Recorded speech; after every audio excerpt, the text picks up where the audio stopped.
A los arqueólogos les resulta muy difícil explicar cómo se hizo eso. Por eso me interesa más, no cómo los egipcios construyeron las pirámides, sino cómo las pirámides ayudaron a construir.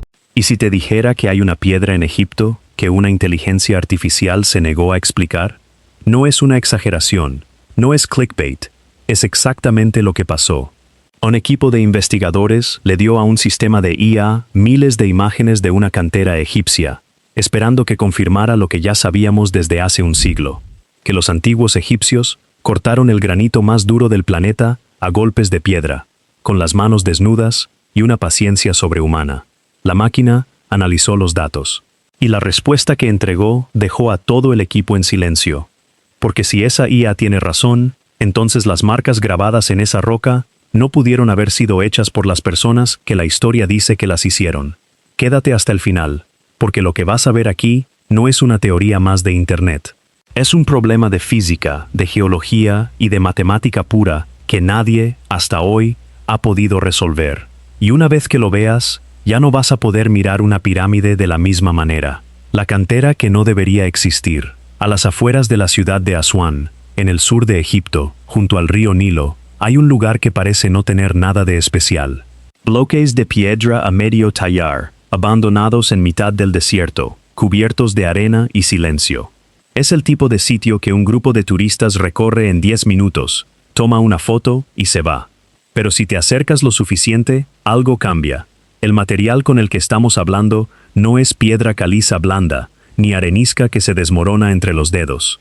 Es granito, y el granito ronda los 7 puntos en la escala de dureza de Mohs, lo que lo pone prácticamente al nivel del acero cuando se trata de trabajarlo. Cualquier persona que se dedique profesionalmente a cortar piedra te va a decir lo mismo. El granito no perdona errores, y no perdona atajos. Ahora fíjate en lo que hay tallado sobre esa superficie. Surcos largos, curvos, que corren por la roca con un espaciado casi perfecto. Parecen el rastro de algo que rodó sobre la piedra en un solo movimiento continuo, sin interrupciones, sin errores. En algunas zonas, esas marcas se enlazan unas con otras como ondas en el agua. No hay quiebres irregulares. No hay ese desorden torpe que deja una mano humana cansada después de horas de trabajo. Casi todas las personas que ven esto por primera vez reaccionan igual, se acercan, se quedan calladas y hacen la misma pregunta. ¿Esto de verdad tiene miles de años? Porque a simple vista, parece el trabajo de una máquina moderna. Y esa sensación, esa intuición de que algo ahí no encaja, es exactamente donde arranca este misterio. La teoría oficial y su primer tropiezo. Durante décadas, los libros de historia han dado una respuesta cómoda y consistente. Según esa versión, los egipcios no usaron ninguna tecnología misteriosa. Usaron dolerita, una roca extremadamente dura, tallada en forma de bolas y mazos. Trabajadores golpeando el granito, una y otra vez, hora tras hora, hasta que la piedra cedía poco a poco. Es la versión que se sigue enseñando en la mayoría de las aulas hoy. Y la escala de ese esfuerzo, si la teoría es correcta, es enorme. La pirámide de Keops se eleva casi como un edificio de 50 pisos. Los historiadores calculan que decenas de miles de trabajadores pasaron por estas canteras, con cifras que suelen rondar los 20.000 obreros, unos 15.000 rotando en turnos superpuestos para que el trabajo nunca se detuviera. Se describe una labor implacable, jornadas de cerca de 12 horas golpeando piedra, día tras día, durante meses, a veces años, antes de que un solo bloque grande se soltara del lecho rocoso. Sobre el papel, la teoría se sostiene. Suficiente gente, suficiente tiempo, y hasta lo imposible empieza a parecer alcanzable. Es un argumento razonable y merece respeto. El problema llegó cuando un grupo de investigadores dejó de debatir la teoría y decidió ponerla a prueba de verdad. Construyeron réplicas de esos mazos de piedra que describen los libros. Reunieron a artesanos fuertes y expertos. Y golpearon bloques de granito, miles y miles de veces, siguiendo al pie de la letra el método que propone la historia oficial. Todos esperaban que el granito, poco a poco, empezara a parecerse a las marcas antiguas. No pasó. Las marcas que dejaban los mazos eran irregulares. Algunos golpes cortaban profundo, otros apenas rozaban la superficie. Cada golpe caía de manera distinta. En algunos puntos los bordes se desmoronaban, en otros la superficie se astillaba. No había espaciado limpio. No había curvas elegantes. Solo el desorden honesto del esfuerzo humano. Y lo más revelador no fue que el experimento fallara, fue cómo falló. Mientras más rápido trabajaban los hombres, más desordenada quedaba la piedra. La velocidad generaba más errores, no menos. El cansancio aparecía en la primera hora.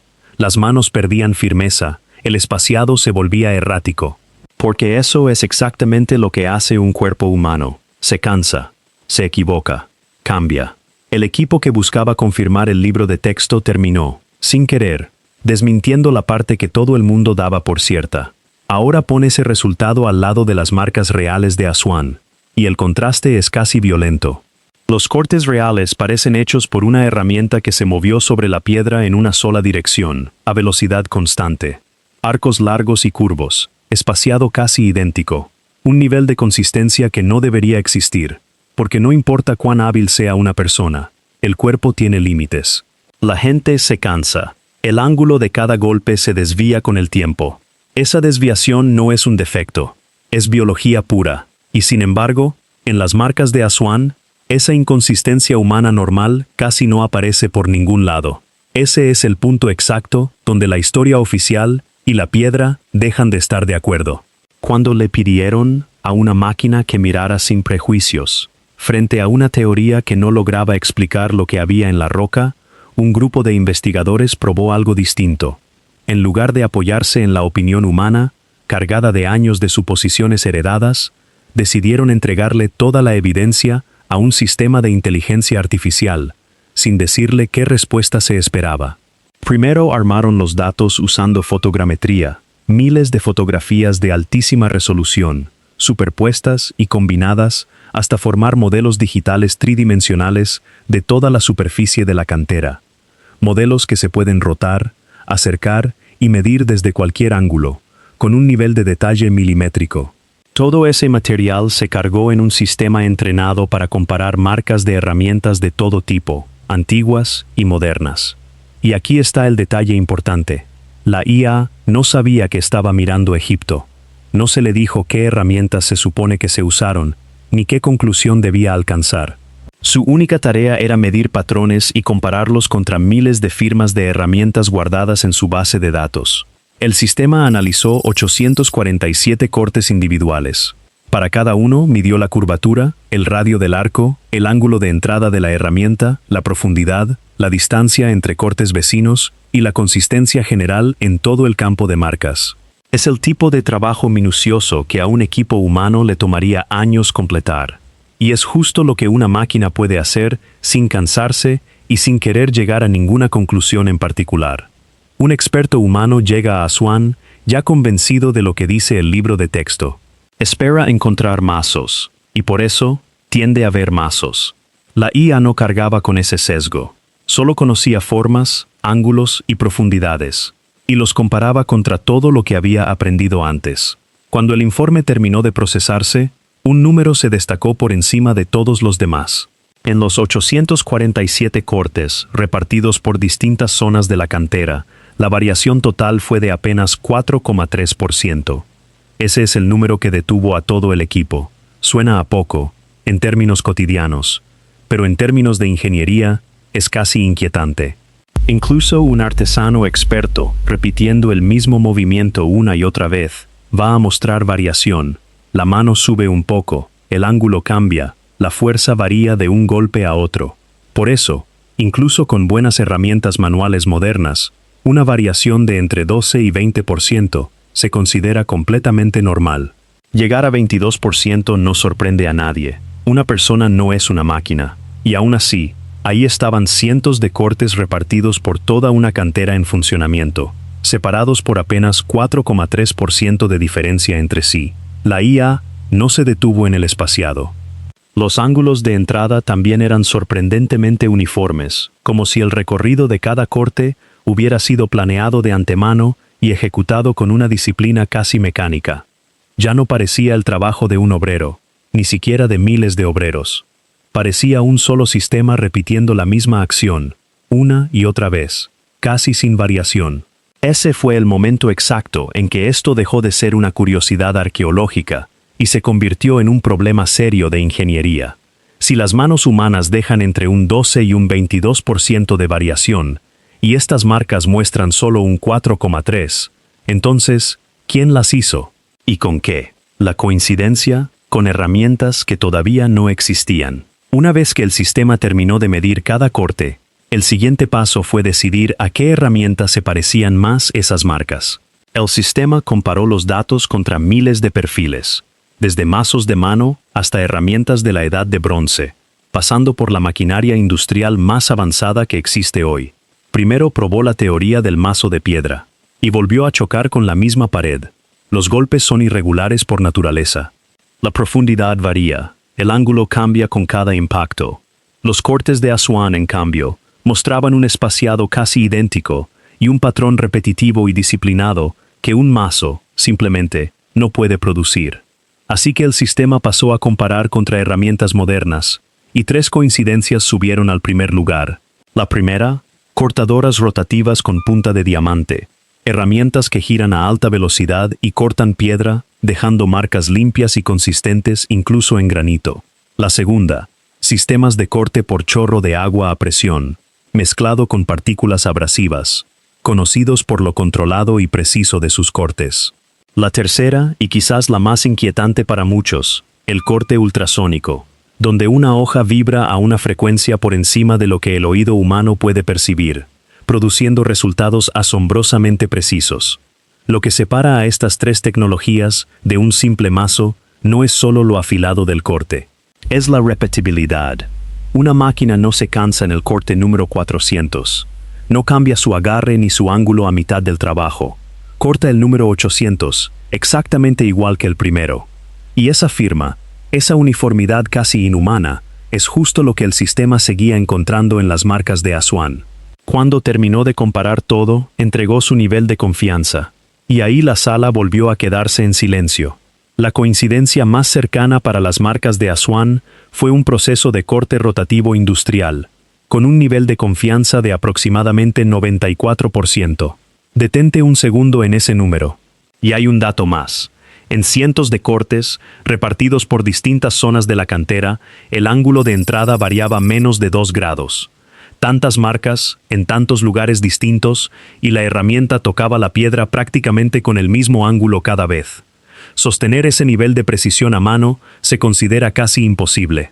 Ahí es donde el terreno se vuelve inestable para cualquier explicación tradicional, porque las tecnologías que más se parecen a estas marcas, el corte rotativo con diamante, el chorro de agua a presión, el corte ultrasónico, son todas productos de la era industrial moderna.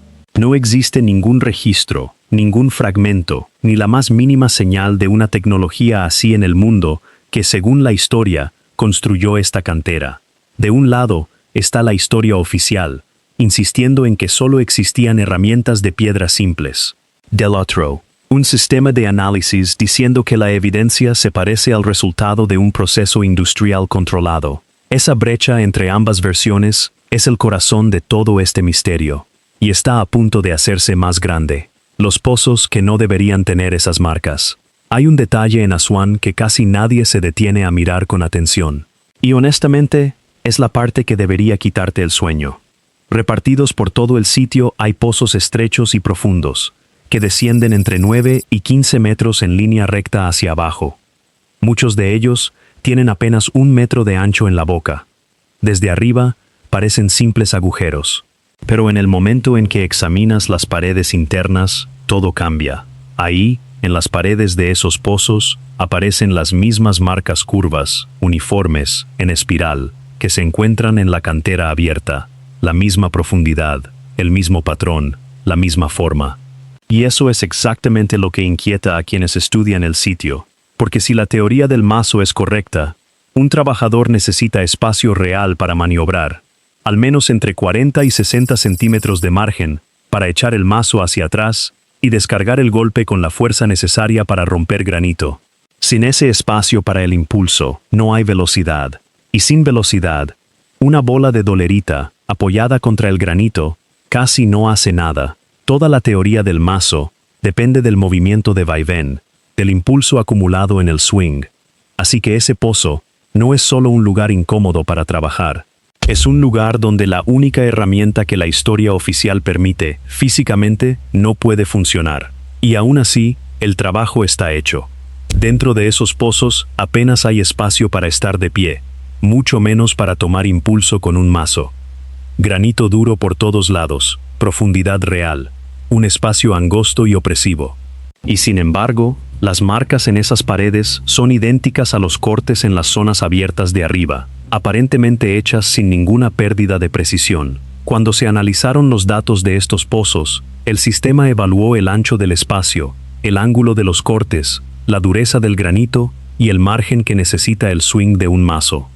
Y llegó a una conclusión que empujó todo el debate más allá de donde nadie quería llevarlo. Clasificó la situación como físicamente imposible por restricciones de espacio. Una herramienta que necesita impulso hacia atrás antes de golpear no puede funcionar en un espacio tan reducido.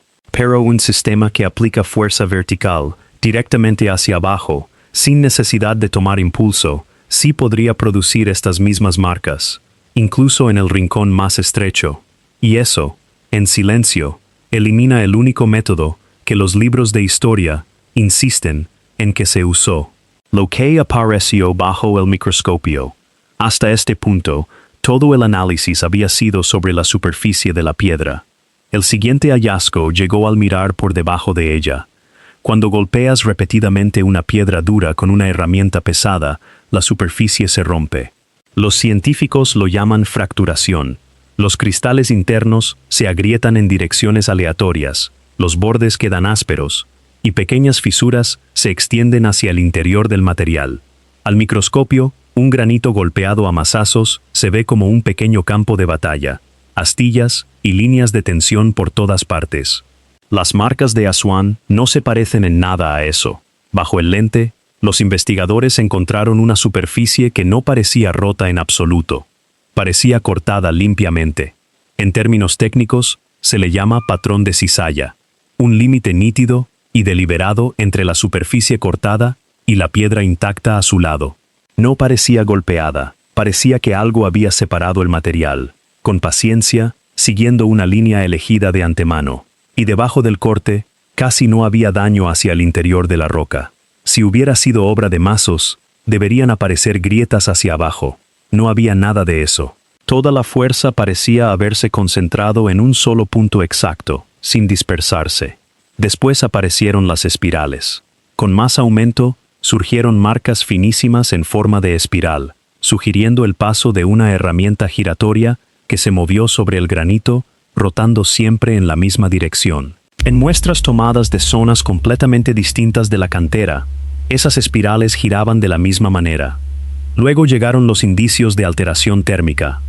Pequeñas zonas en la superficie con signos de temperatura concentrada, no del tipo que produce el roce de dos piedras entre sí, sino calor fijado en un punto pequeño y giratorio. La huella típica de la fricción bajo una hoja que gira a alta velocidad. Y por último, las partículas, granos microscópicos de corindón, un mineral que se ubica en 9 puntos de la escala de Mohs y que se usa hoy en día como abrasivo en discos de corte industrial. En algunos puntos, se encontraron incluso estructuras de carbono que varios investigadores describieron con una forma similar al diamante. Cada uno de estos detalles, por separado, se podría debatir, pero juntos, dejan de sonar a coincidencia y empiezan a sonar a la descripción de una herramienta. Cuando todo este conjunto de datos se analizó en conjunto, las espirales, la cizalla limpia, la ausencia de daño profundo, el calor puntual, los granos abrasivos, la conclusión encajó, incómodamente, con el resto de la historia. No era la firma de un mazo ni de una herramienta de la edad de bronce. La coincidencia más cercana fue descrita como un proceso equivalente al corte rotativo industrial con abrasivo de diamante. Bajo el microscopio, ese granito no parecía haber sido roto, parecía haber sido mecanizado. Una línea de tiempo que va al revés. Cuando los investigadores intentaron fechar estas marcas con precisión, el misterio no se aclaró. Se volvió más extraño todavía. En algunas zonas de la cantera hay pinturas antiguas hechas con ocre rojo, y el detalle clave es que esas pinturas están por encima de las marcas de corte. Ese orden importa. Significa que la piedra se cortó primero, y solo mucho después alguien pintó sobre ella. Al fechar esas pinturas, algunos investigadores plantearon que podrían ser miles de años anteriores a las primeras dinastías egipcias conocidas. Y si las pinturas son así de antiguas, los cortes que están debajo tienen que serlo todavía más, llevándonos a lo que se conoce como el período predinástico, una época en la que, según la historia convencional, solo existían grupos pequeños y dispersos, equipados con las herramientas de piedra más básicas imaginables. Aquí es donde el asunto se pone realmente difícil de sostener. El análisis comparó la geometría de los cortes contra su edad estimada, en lo que se llamó un análisis de precisión temporal. El resultado, con un nivel de confianza cercano al 91%, funcionaba completamente al revés de lo esperado. Mientras más antiguo parecía un corte, más preciso y uniforme resultaba. Y a medida que el tiempo avanzaba hacia el presente, los cortes se volvían más toscos y menos controlados. Las marcas consideradas más antiguas eran las más perfectas. Las más recientes se parecían más al trabajo humano común y corriente. El sistema probó este patrón estadísticamente, y según el informe, la relación alcanzó el percentil 99 de significancia estadística, prácticamente imposible que fuera fruto del azar en todo el conjunto de datos. Toda civilización que conocemos mejora su tecnología con el paso del tiempo. El trabajo temprano es tosco, el trabajo tardío es refinado. Asuán cuenta la historia contraria. El trabajo más antiguo es el más fino, y la habilidad parece desvanecerse a medida que pasan los siglos. Lo cual deja una pregunta enorme flotando en el aire. ¿Y si las primeras personas ya sabían algo que quienes vinieron después terminaron olvidando? La piedra que parecía leerse desde adentro hasta aquí. La pregunta había sido, ¿cómo se cortó el granito con tanta precisión? Pero el análisis reveló algo que profundizó todavía más el misterio.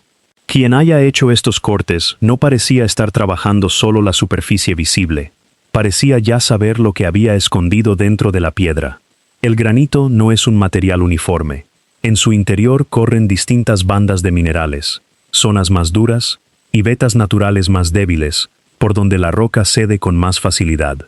En ingeniería, a esto se le llama estructura interna y zonas de menor resistencia. En las canteras modernas, los equipos usan escaneo por sonar, estudios de terreno y modelos geológicos por computadora para localizar estas características ocultas, y así planear sus cortes siguiendo el camino de menor resistencia. Muchos de los cortes antiguos en Asuán parecen seguir exactamente esas mismas zonas débiles naturales, como si quien los hizo ya supiera qué partes de la piedra eran más resistentes y cuáles cederían con más facilidad, sin usar ningún equipo de escaneo. Y ese es el detalle que más inquieta a la gente. Cortar granito con la herramienta correcta es un problema. Saber dónde cortar antes de empezar es un problema completamente distinto. El exterior de un bloque de granito no revela casi nada sobre las vetas que hay a 30 centímetros de profundidad. Necesitamos instrumentos que penetren el terreno para ver eso.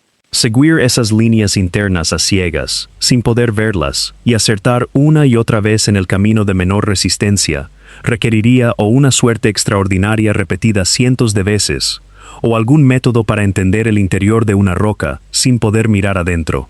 Al comparar el mapeo mineral de la superficie contra las trayectorias de corte, el sistema encontró una relación real, y con un nivel de confianza cercano al 88%, concluyó que las rutas de corte parecen haber sido elegidas de acuerdo con la estructura interna de la piedra.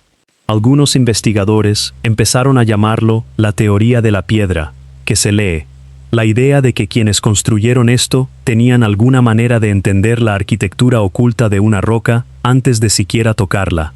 Y si eso es cierto, surge la siguiente pregunta obligada. Si eran tan avanzados, ¿por qué hay un monumento gigantesco abandonado a medio terminar en medio del sitio? El obelisco que nunca se terminó. Hay un objeto en Asuán que hace que casi todo el mundo se haga la misma pregunta apenas lo ve. Si el trabajo iba tan bien, ¿por qué se detuvo? Se trata del obelisco inconcluso más grande jamás intentado, todavía unido al lecho de roca donde se empezó a tallar hace miles de años. De haberse terminado, habría pesado más de 1000 toneladas. La arqueología convencional ofrece una respuesta ordenada. Apareció una gran grieta en la piedra durante el trabajo, y el equipo lo abandonó. Es razonable, pero cuando los investigadores estudiaron el obelisco de cerca, esa respuesta empezó a hacer agua. Las marcas de corte continúan más allá del punto donde corre la grieta. El trabajo parece haber seguido incluso después de que la fractura ya existiera. Si la grieta fuera realmente el motivo del abandono, las marcas deberían detenerse justo ahí. No lo hacen. Y las marcas en este gigante inconcluso son idénticas a las que aparecen en el resto de Asuán. Los mismos arcos curvos, el mismo espaciado uniforme, la misma precisión. Incluso en las zonas más bajas, donde el espacio de trabajo se reduce casi a nada, la calidad no baja ni un poco. Entonces, ¿qué detuvo realmente un proyecto de 1000 toneladas, tan de repente, que nadie volvió jamás a terminarlo? La historia no tiene una respuesta clara. Las mismas marcas, muy lejos de Asuán. Si este misterio se limitara a una sola cantera, se podría archivar como una curiosidad local. Pero no es así. Las mismas marcas aparecen en otros sitios antiguos de Egipto. Al comparar los datos de Asuán con el Templo del Valle, en el complejo de Giza, uno de los conjuntos de granito más antiguos y desconcertantes del país, volvieron a aparecer las mismas firmas microscópicas, bordes limpios, fracturación interna mínima, y esas mismas marcas curvas y sutiles que sugieren el paso de una herramienta giratoria. Al medir la diferencia entre los cortes de Giza y los de Asuán, la variación entre ambos sitios resultó ser menor al 5%. Lugares distintos, bloques distintos, y un método de corte casi idéntico.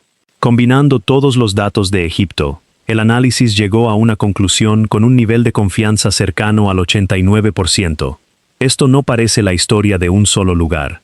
Parece que, en algún punto de la antigüedad profunda, la misma tecnología de corte se usó en toda la región, y luego, simplemente, desapareció. Un solo taller experto se podría explicar.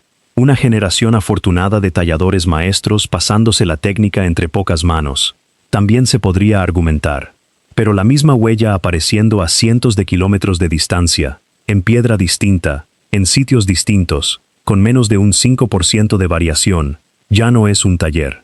Eso es un estándar. Y es el tipo de consistencia que solo se consigue cuando toda una civilización comparte un mismo método y un mismo conjunto de herramientas. Y de alguna manera, ese estándar compartido desapareció del registro histórico tan por completo, que pasamos siglos convencidos de que nunca existió. Así que aquí estamos, frente a una pregunta que se niega a cerrarse. Si el trabajo más antiguo realmente es el más avanzado, ¿qué pasa con la idea cómoda de que la tecnología solo avanza hacia adelante? Ese es el hilo con el que todo este campo sigue tropezando. La teoría del mazo de piedra sigue fallando cada prueba real. Nadie ha logrado reproducir marcas que coincidan con lo que realmente está tallado en esa cantera. El debate se niega a cerrarse, y muchos especialistas se quedan notablemente callados cuando se les pide una respuesta clara. Tal vez nuestra línea de tiempo está incompleta. Tal vez hay un capítulo que todavía no hemos encontrado. O tal vez la respuesta es algo que todavía no estamos del todo listos para decir en voz alta. Sea lo que sea, la piedra no está esperando a que la alcancemos. Las marcas siguen ahí. Ese 4,3% sigue ahí, y ya no parece estar pidiéndole respuestas a la historia. Parece estar quitándoselas, un corte a la vez. Ahora te toca a ti. Después de todo lo que acabamos de recorrer, ¿crees que esto es una tecnología perdida, un error en las fechas, o algo que todavía no tiene nombre? Déjamelo en los comentarios, los leo todos, y muchas veces las mejores teorías salen de ustedes.